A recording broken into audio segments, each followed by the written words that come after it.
Eddie, good? Yep. We rolling? Everybody good? Rolling. Hey, Coach, thank you very much for the time. We really appreciate it. Absolutely, man. Glad to be on here. Question number one. Do you guys eat a bunch of Uncrustables? I think that's all football programs, college, NFL, probably high school. And then me and my wife have 6 kids, so that Uncrustables are being bought through a lot of different households and football programs. Like they always do those. Like if you could go back in time, what would you invest in? Some people like Apple. Some people's like, I think I would invest in Uncrustables as much as like NFL teams and college. Do you guys have like an Uncrustable order? Make sure this is off. Oh yeah, oh yeah. We have plenty of them. We are always stocked with Uncrustables. I don't know what the infatuation is, but they definitely eat them. Let's talk about Navy for a second. For me, it seems like to play a team that runs an offense like that, it could be Navy, any of the service academies. Like what they do is so different than what everybody else does. It's almost like you have to start somewhat over in understanding their offense. Is that true, or am I out of my mind? No, it's true. It's a unique offense that you don't defend every week. And so you have to have a plan. It's something that you have to work in fall camp. You have to work during your bye week, because if you think you're going to be able to put in this special defense in one week, it's probably not going to have much success. So it's been something we play Navy every year. So we've had some type of scheme that we've had in our package, but you have to continue to practice it throughout the year before you play them. Are there assignments that some of your guys, maybe your ends or your linebackers, that they just don't have all year until this week, and you really have to spend extra time with them going, this is your assignment? Yeah, yeah. It's almost every position, and it's making sure the biggest thing is that your eyes are in the right spot because they have so many motions, and we call them smoke and mirrors that it tries to really cloud your vision. And if you can keep your eyes in the right spot, you have a chance to have success. But then you got to make sure you play with the right technique. But it is again something that's just unique for only a triple option offense. And I know you got a couple weeks, and I hate to jump ahead, but I'm not playing, so I don't care. But you're playing Army coming up. Is it very similar in what you're going to do, game planning, or at least understanding what they do? Do they run it almost exactly the same? I think the core principle of the triple option is the same, but they use different personnel. And when you really evaluate and prepare for an opponent, the triple option is just one part of what they do. They do so many different things, but it's all personnel driven. I think I've heard Army uses a little bit more tight ends, so they might have 2 tight ends in the game, whereas Navy was strictly one tight end. But again, there's going to be parts of it that are the exact same, but there's also going to be a big part that is totally different that's predicated just towards what Army or Navy does. When you're recruiting a kid, do they ever say, it's just too cold up there, Coach? If they say that, I probably turn away as fast as I can. I let them know that, listen, man, we got jackets, we have indoor practice facility.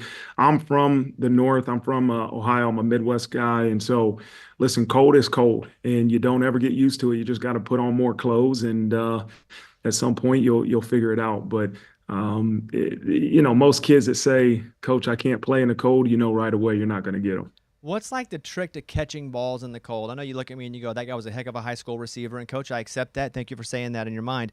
But I always struggled catching balls in the cold. Couldn't catch balls in the warm, but catching balls in the cold. Like, what is the key to catching a ball in cold weather? I think you got to try to keep your hands warm. Like if your hands are frozen, you're not going to be a great pass catcher. And so, obviously hand warmers, they have those, the hand warmers that you wear outside of your uniform. But in between plays, it's really important to keep your hands warm. And so you have to use different things to make sure that happens. That might be hand warmers inside your glove. That might be a couple different things. But if your hands are frozen, you're not going to catch that ball. Can you wear doctor's gloves inside of a glove? Yeah, there's some players that do that. There's some coaches that do that.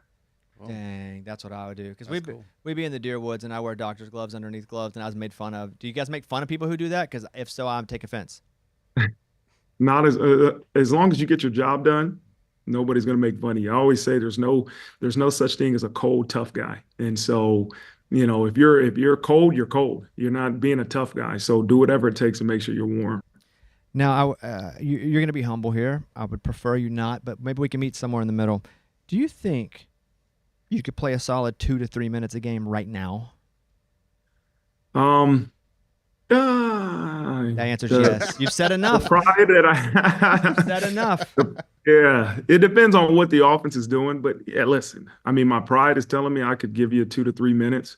The outcome might be something that the offense or defense doesn't want.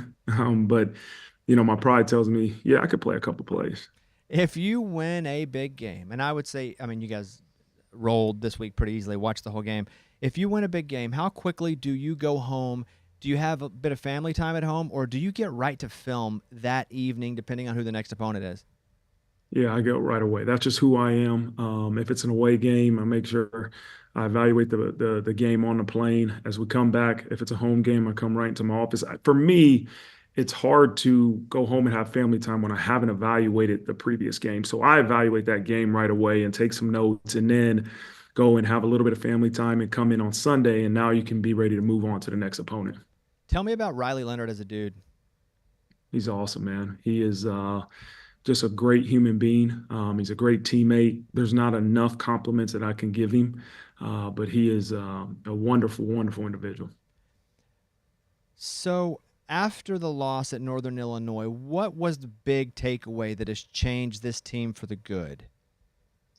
I think it's just the mindset that we have to have, and I said this to the media on the Monday after that game, is that this is the first time for me as the head coach in my 3 years that we won that big game early. We lost to Ohio State the past 2 years early in the season, and it was kind of like you were humbled and you got to make sure you're getting ready for the next opponent. But this time we won the big one early over Texas A&M, and I think as we look back, we didn't have the right mindset, the mental approach to this game, and I don't think anybody in this program believed that we could lose to Northern Illinois. And sometimes you have too much pride and you get humbled, and we were humbled. And I think I often tell this group in this program, like, we have to keep that pain and we have to remember what it was like to lose that game. And so we can never lack in the mental approach to the preparation. It's not just a physical approach, it's a mental approach. And we know if we don't prepare the right way and respect our opponents the way we should, then we can be beat by anybody in the country. And so that's what we got to understand. And it's easy at first to have that mindset. Now you've had a couple wins, and people are telling you how good this team is, but we got to keep that same mindset. It's just, this is who we are. I mean, we're not going back to who we used to be, and we got to approach every week with the right mindset. I feel like Winston Churchill's pretty cool when I read what he had to say. I feel like sometimes I listen to Gary Vee unless he talks about sports cards. Who is it that you can listen to talk and it can really fire you up or kind of reset you? Oh man, there's a couple people. Every once in a while, I'll listen to a motivational speech. We played a Kobe Bryant video the other day, just talking about the mindset. I might listen to a sermon by TD Jakes or something like that. I'll listen to a coach. I talk to my college coach, Jim Tressel, often, who helps, with my mental approach as the head coach and the leader each week. But I think you can grab wisdom from anybody. And it's all about, are you humble enough to accept the wisdom that's out there? Do you still call Coach Tressel coach? Absolutely. Always will. And that's pretty cool. What about your high school coach? Do you still call him coach? I call him coach. That's Thank, right. that's pretty. And I so, think once you have a coach, like especially somebody that's older than you and that's impacted you in a strong way, like they're always coach to you. And no matter how long or how old you get, they're always going to be coach. Notre Dame known for their traditional uniforms. We know who it is when we see it immediately. In the land, though, of everybody wanting 10,000 uniforms, any idea to put like a couple hearts on the side of the helmet, or like just like one game, like switch it up, a couple lightning bolts, or is it just we are who we are, we're not changing? Listen, there's a little bit of both, right? The old traditionalists, every year we wear green jerseys, and I don't have to be on social media to hear sometimes the complaints. Sometimes even within this building, we have some guys that played here that just love the tradition of Notre Dame, and I can tell it kind of turns their stomach when they see us in green or wear a different combination. But I think part of it is that we have to remember what our tradition is, like those gold helmets, the normal home and away uniforms is something that makes us unique.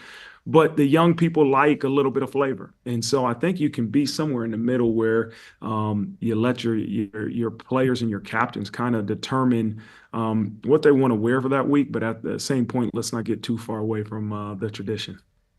What about people not wearing knee pads? Like, you ever like put knee pads in?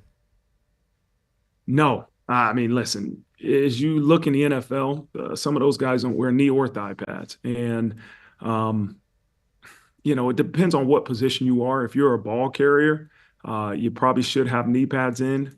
But a lot of guys on defense, there's not a whole bunch of cut blocks anymore unless you're playing Navy and Army. Um, Knee pads can be overrated at times, but it's all based on the position you play. What if one of your guys wanted to wear like the old school single bar, like Dick Butkus helmet, is like coaches? Would you allow that? Yeah, the only thing is you better be tough now. If you're going to wear one of those old school helmets, you better be tough and represent what that means. But as long as you go do your job and you're tough, I'm good with whatever you wear, man. I got three final questions for you. I want to go back to the first time you ran through the tunnel as the head coach of Notre Dame. Very special, obviously. Can you remember what you were thinking or feeling right before you ran out? I mean, there's an adrenaline rush that it's hard to reciprocate in any part of your life when you come out of a tunnel, and it's every week. Like, it isn't much different going out for my whatever time this is going to be when we play Florida State in a couple weeks than it was the first time. Like, there's butterflies, there's an adrenaline rush from the time you're in that tunnel till you run out, and then you get to the sidelines, and then you got to reset and really get focused. But it's just something that it's hard to reciprocate in any part of your life, but I still get it every time I run out of that tunnel. You mentioned Florida State. They're coming up next week. Whenever you're playing a team that maybe has not been record-wise as good as they were expected versus a team that's killing it, they're 6-2, 7-1. Florida State not that. I believe they're 1-7. What's the approach with the guys going, hey, they're maybe 1-7, but anybody can sneak up on anybody? How do you have that conversation? Well, I think that for us, fortunately, we've been humbled, right? Is that we know if we don't approach this opponent with the utmost respect and prepare the right way, that we're going to get beat. And we've shown that by getting beat week 2 of this season. And so it's just a constant reminder. It's a constant demand as the head coach that we got to demand we prepare the right way. And then continue to remind them the mindset we should have. And then each player has to choose to have that right mindset. And so that's my job to make sure they're mentally ready, physically ready. But again, that's why we got to keep the pain of that Northern Illinois game, because we got to remember if we do not approach this game the right way, the outcome's not going to be what we want. What's the rule on Instagram Live in the locker room? I'm not 100% sure. I know we had a discussion about it. I want the young people to be able to be young and have fun, but also respect, the privacy of their teammates. And that was my biggest thing is like, you got guys changing and those type of things. We got to respect the privacy that happens in a locker room, but I also want you to be able to have fun, right? I know social media is real and you want to be able to experience that moment with some of your followers and stuff like that, but it's a fine line between it. So I don't have a rule that says you're not allowed to do social media in the locker room and stuff like that, but you got to be smart and intelligent and understand that there's a privacy aspect to your teammates too. All right, final question. What if at halftime I wanted to take a shower? Could I? If I was playing? Let me see. You got about between halftime adjustments and getting back out there, you probably got about 7 or 8, maybe 7 minutes to get all your equipment off, take a shower, and get back into it. So if it's what it's gonna take for you to go out there and play well the second half, go get a shower, but make sure it's quick. Anybody ever done that? Like, I gotta get a shower, coach. I smell real bad. No, I've never had to play. I'd for sure do that. And then I'd be late going out, and then I'd be benched. And I was really exactly right. I was having the you game wouldn't of be my playing life. in the second half. I know. And I had made like 3 tackles for losses as linebacker. It's crazy. Coach, congratulations. Good luck this week against Florida State. We really appreciate the time. I would play for you. I say this all the time. I know you're not here, but I would play for you even though you would never let me. But like I watch you and I'm like, that's a dude that I'm not like at all because I'm not near as tough or cool or good looking, but I would like to play for him. So congratulations, Coach. That means a lot, Bob, man. I Does appreciate it? you on the show, man. And All right. would love to host you here in South Bend anytime, man. All right. As long as it's not cold. All right, Coach. See you, buddy. All right, brother. Take care.